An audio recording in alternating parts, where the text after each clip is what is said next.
Здраво! Добре дојде на новата епизода на мојот подкаст. Јас сум Елена Джебар, психолог, психотерапевт и те водам низ длабока лична трансформација. Овој подкаст е простор за жени кои што не сакаат само да се разберат себе си, туку да научат и како да се водат себе си. Оно што често знам и сакам да го споделам е дека еден дел од мојата мисија е сакам да те водам од свесност до интеграција и ако си тука за прв пат, добре дојде.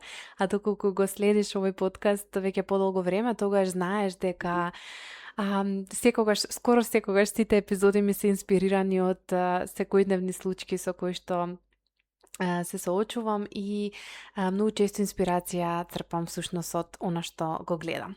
Многу размислував дали да ја снимам оваа епизода, ја снимам доста некако така интуитивно можеби во моментот кога ми дојде, но овие денови размислував нешто кое што го поминав баш дека бев на одмор.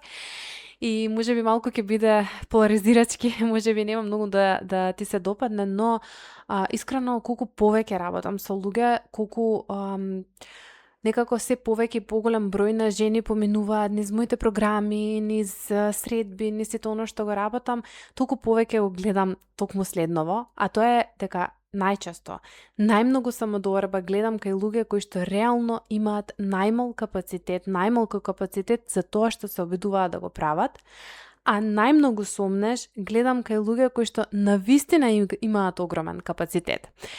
Многу често најгласниот човек во просторијата не е оној кој што е најспособниот и многу често најспособниот човек во просторијата не е оној што најгласно зборува. Искрено ова најмногу го гледам во мојата професија и ова е нешто кое што јас најдолго време го работев и можеби најмногу се крчка во оваа тема, особено да би рекла последниве неколку години не, но претходно кога почнував, ова беше темата со која што јас најмногу се носев, најмногу работев, кој што не знам колку часа работа на себе потрошив за баш токму на оваа тема и како поминуваат годините, јас се повеќе и повеќе го гледам токму ова. И денес ќе бидам многу искрена и ќе споделам некако многу различни случаи, особено можеби сега овие случаи се дели од пред повеќе од 5 години, но сметам дека се многу значајни да ти ги споделам и тебе. Искрено имам многу луѓе кои што току почнале малку да заграбуваат ја што викам во психологија, во личен раст, во коучинг, па дури во терапевска работа. Ке прочитаат книги, навистина имаме многу убави книги кои што јас сум толку многу сум среќна што сега некако имаме многу достапни книги кои што се навистина за личен раст и развој. Меѓутоа, еве да речам ке поминат неколку обуки, ке доживеат она собствен breakthrough и многу брзо веќе сакаат да прават програми, да водат групи, да менторираат луѓе, да баш продаваат некаква трансформација, а од друга страна гледам колешки, и тука јас сум била овој дел, затоа викам пред повеќе од 5 години, гледам колешки, психолози, магистри, психотерапевти, луѓе со сериозна едукација, со многу години едукација, со многу супервизии, со илјадни часови работа со клиенти, меѓутоа и лична работа, значи за некој да стане психотерапевт треба да има најмалку 100 часа лична индивидуална работа со терапевт. Најмалку, значи тоа е минимумот за да можеш ти да станеш психотерапевт. А тоа е минимумот, тоа значи дека тие се само индивидуална работа. А колку биле во групна работа, колку биле во супервизиска работа, колку биле во работа на семинари, колку е тука учење работа, колку книги се тоа поминати. Мислам, тука искрено, кога ќе ги видам и кога јас сум се наоѓала на тоа место, понатаму седат со мислата кој сум јас да го правам ова, дали сум доволно добра, дали навистина знам, дали имам нешто да понудам, што ако уште не сум подготвена. И ако ова ти биде звучи познато, тогаш дефинитивно оваа епизода многу ќе ти служи. Меѓутоа, тука мислам дека се мешаат две многу различни работи. Едната е ајде ќе ја наречам, не можеби добар збор, меѓутоа не е лажна потполна самодоверба, меѓутоа ајде би рекла една самодоверба која што често доаѓа од мотивација, од надвори, од ти можеш се и сите можеме се, наспроти вистинска и би ја нарекла зрела самодоверба. Двете не се исти. Ова сега јас го носам во контекст на личниот раст и развој, но верувам дека во секоја професија ова постои, затоа што многу често кога работам со клиенти токму ова го гледам. Значи тој е баш онака прочуен импостер синдром. А пред некој време имав многу интересна ситуација, односно баш некако последниве 2 недели различни луѓе ме контактираа во различни периоди со слично прашање, а сите беа во стилот на Елена, размислувам да почнам програма, што мислиш, или сакам да отворам група, дали мислиш дека сум спремна, или сакам да почнам да работам со луѓе и така натаму. И искрено, јас тука никогаш не би сакала да бидам гейткипер. Имав искуство претходните години, каде што исто така дури имаше една подкаст епизода која што никогаш не излезе и можеби од денешна гледна точка драго ми е што не излезе, но од друга страна дури и да излезе, ако беше излезена ќе ви ја споделав на сите, но тоа беше период каде што пред неколку години, стварно не памтам пред колку, можеби има повеќе од 4 години поминато, можеби се 5, каде што исто така една драга личност почна нешто вакво, каде што мојата граница, односно оно кое што ми беше значено да го споделам е кога почнуваш да водиш луѓе, треба да имаш сериозен капацитет да се водиш себе за да можеш да водиш други луѓе. Јас во никој случај не сакам да бидам гейткипер, секогаш поддржувам затоа што сум свесна дека многу често луѓето знаат да понудат и да дадат и да инспирираат, но едно е да го инспирирам тоа и да го споделувам низ начинот на живот, а друго е тоа да го правам реално во група каде што се случуваат многу други процеси, меѓутоа за тоа понатаму ќе продолжам во епизодата. Онако што јас тогаш ја го држав како граница е секогаш да биде во функција на инспирација, а не во функција на реална трансформација, затоа што не мислам дека некој мора да чека совршен момент. Тоа никој не постои. Но исто така, не верувам ни во онаа романтизирана верзија на само верувај во себе и почни. Сега, зашто ова е многу голема кочница за оние кои што вистински го имаат капацитетот? Затоа што реалноста е дека не е доволно само да сакаш да водиш. Треба да имаш капацитет да водиш. Не само себе, туку да водиш и други. И затоа толку многу луѓе брзо се откажа. Конкретно, личноста која што ја споделив, се откажа веднаш после првата, ајде да речам, група. Зошто? Затоа што тоа е нешто кое што идејата не била лоша, меѓутоа тука се судира со нешто што претходно никој не го гледал, а тоа е тежината. Да, тешко е. Одговорноста, огромна е одговорноста да водиш некој друг и товарот. Затоа што многу е лесно да посакаш позиција на водство, особено по онлайн, во онлайн светот, многу е лесно да се посака видливо, следачи, клиенти, авторитет, влијание, но многу е потешко да го носиш товарот на водството. Затоа што со водство не доаѓаат само убавите работи, тука доаѓаат проекции, критики, разочарувања, туги очекувања, туѓата зависност од тебе, туѓата фрустрација, доаѓа момент кога некој ќе биде лут на тебе, кога некој ќе проектира на тебе, кога некој ќе очекува да го спасиш, кога некој нема да биде задоволен. И тука веќе се менува димензијата, не е само дали сакам да водам, туку може ли мојот систем да издржи да го издржи сето ова што го носи водството. И ова многу ми е интересно, во психологијата постои еден когнитивен биес. Нема многу да влагам сега стручно и така натаму, но оно што наједноставно го покажува ова е дека луѓето со помало знаење во одредена област често имаат тенденција да ја преценат сопствената способност. Или ајде да се вратиме на сега, знам дека ништо не знам. И ова многу често го споделувам и го кажувам, затоа што е нешто кое што навистина стварно знам колку многотрпно го водев и го одев. Тие што ми се блиски, тие што ми биле терапевти, тие што ми биле поддршка во групни програми, ова многу добро го знаат.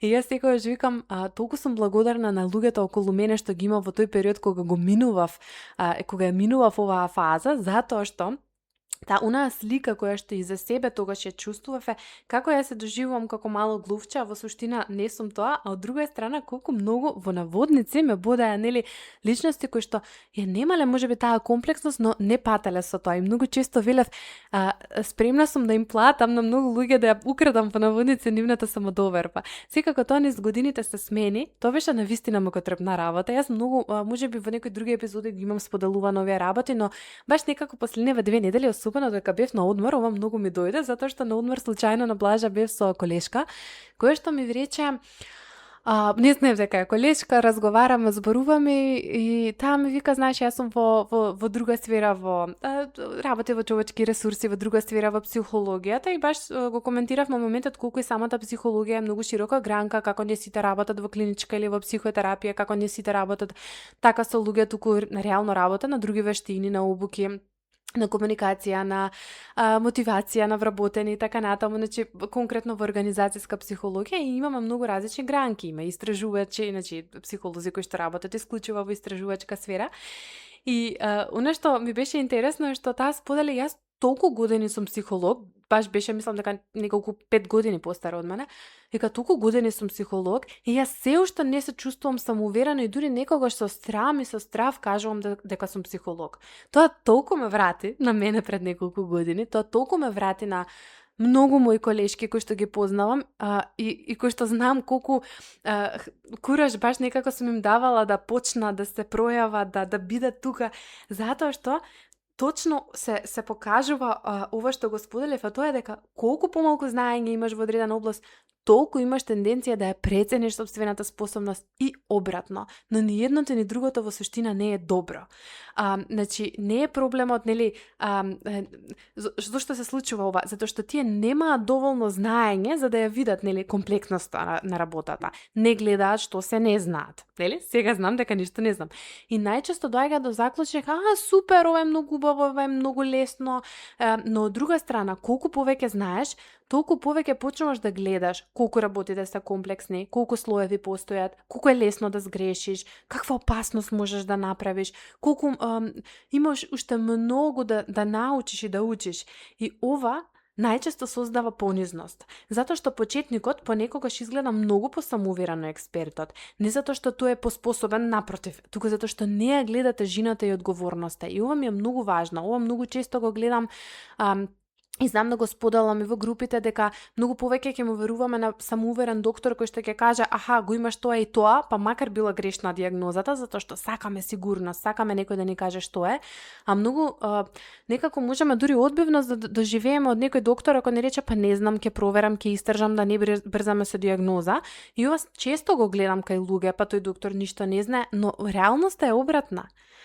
Тој што во наводници несигурен и кој што не брза кон заклучок, многу почесто знае многу повеќе, затоа што има и многу поголемо искуство, наспроти оној кој што само директно ќе ти даде некоја дијагноза и верувам дека сите познавате многу, или ако не вие, некој близок кој што имал погрешна дијагноза во одреден период. И ова се случува сакајќи, нели, да се спасиш во наводници, да се одбраниш, да покажеш водство, нели, да кажеш дека знаеш, да не ја покажеш таа понизност, многу често се оди некако во друг систем. И јас затоа многу често велам подобро или можеби една од најбавите работи што може да ги направиме е да прифатиме да кажеме не и не знам, затоа што и не треба се да знаеме, но од друга страна, и ако си личност која што ако некој ти каже не знам, ја намалуваш неговата во наводници нели способност, запрашај се од каде ти доаѓа тоа. Затоа што никој од нас не може се да знае тука и сега веднаш и понизноста е една карактеристика која што е многу клучна и значајна во животот. Но, секако да не отиде во другиот екстрем. Сега, реалноста е дека не секој сомнеш е проблем. Некогаш сомнешот е здрав. Значи, ќе кажам нешто, ајде можеби што не е толку популарно, ама ако некој вчера прочитал втора книга за траума и денес сака да води траума хилинг програм, така, добро е што се сомнева. Значи, тоа веќе не е импостер синдром, тоа е реалност. Значи, супер, реалноста ти вика, чекај малку, ти треба поголема поддршка, треба веројатно уште нешто, дај да видам зошто постојат нели сите тие обуки и така натаму. И тоа е еден здрав контакт со комплексноста.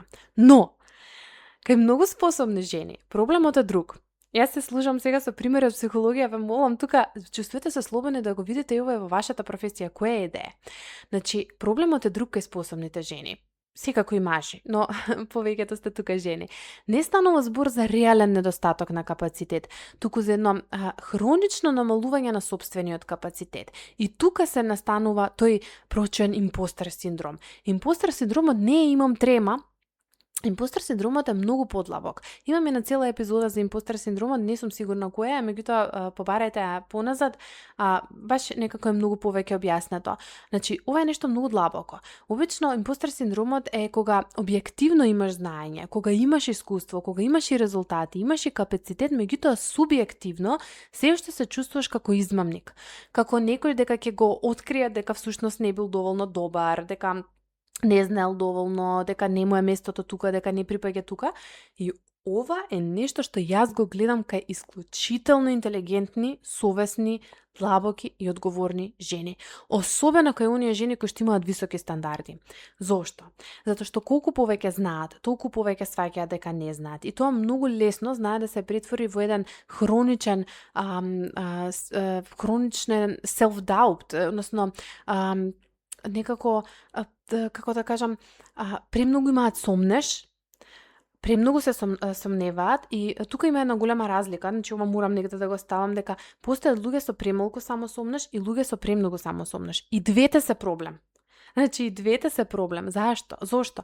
Затоа што премалку сомнеш често води и кон ароганција, и грандиозност, и реално голема површност, меѓутоа премногу сомнеш пак води кон парализа, нели, анализа парализа, кон намалување, кон баш она некако, јас што го викам, тоа се стуткуваат и наместо да живеат во она кое што го имаат, нели, кое што е значено, кое што може да го донесат, кое што треба да го покажат и на светот да му дадат назад вредност, тие толку многу се намалуваат што наместо нели да влезат во таа една зрела своја верзија,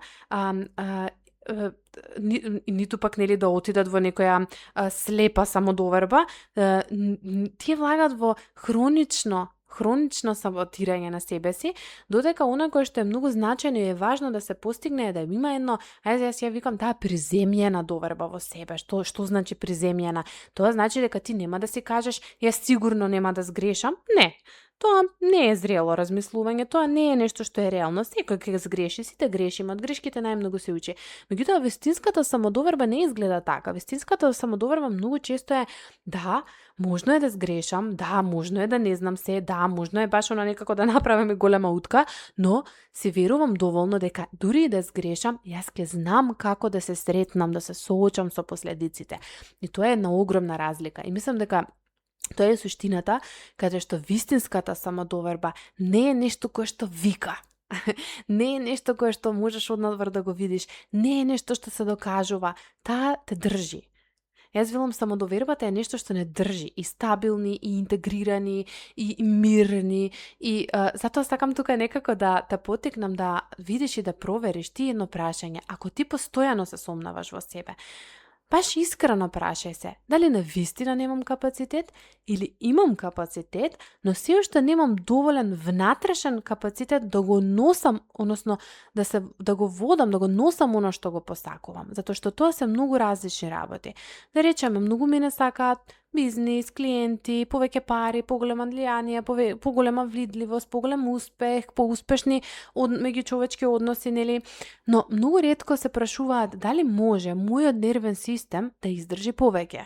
Можам ли да издржам критика, видливост, проекции, разочарување, одговорност, казни, нели, зависи во која средина ова се случува, затоа што јас скоро никогаш не гледам дека проблем е нечи сон, туку капацитетот да го држиш, нели, оној сон кој што го имаш, оно кој што сакаш да го постигнеш. И затоа денес сакам да те оставам со едно прашање, а тоа не е дали имаш доволно самодоверба, туку што е тоа што треба да порасне во мене за јас да можам да го држам оно што го посакувам.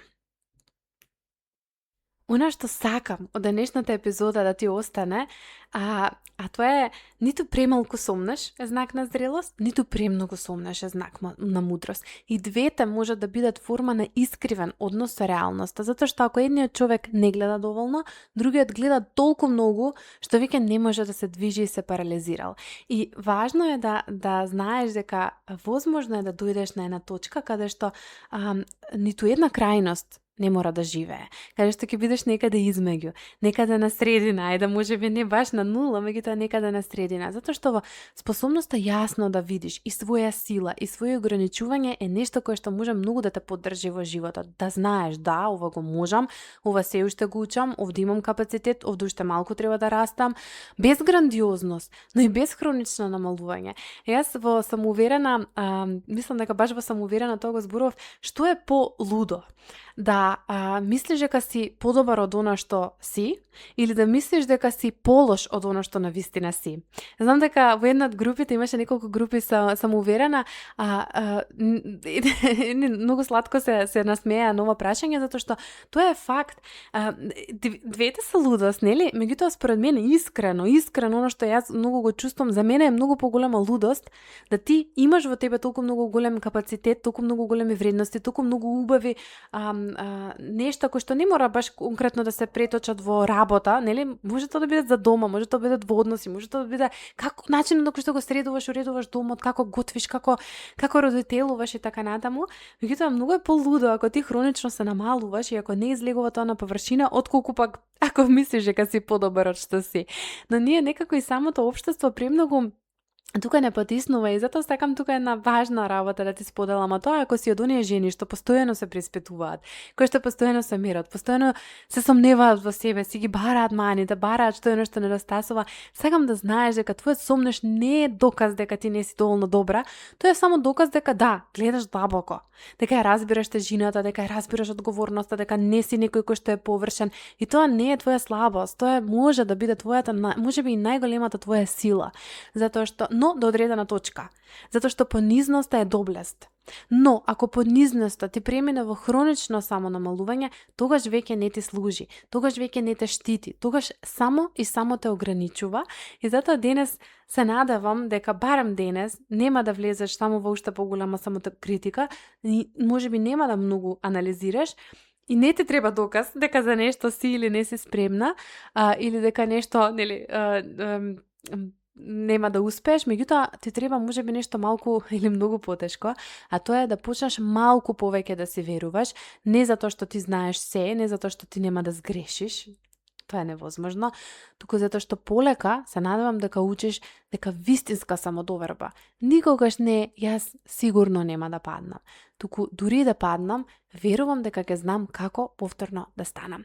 И затоа сакам да знаеш дека на тоа место почнува вистинското внатрешно водство. Некога стравот ќе ти исчезне, некога сомнежот ќе ти исчезне, туку кога ти престануваш да му дозволуваш на стравот и на сомнежот да ти го држат во ланот со кој што возиш. Се слушаме во следната епизода, ти благодарам што остана до крајот и се надевам дека оваа епизода ќе ти служи да малку подлабоко погледнеш во себе.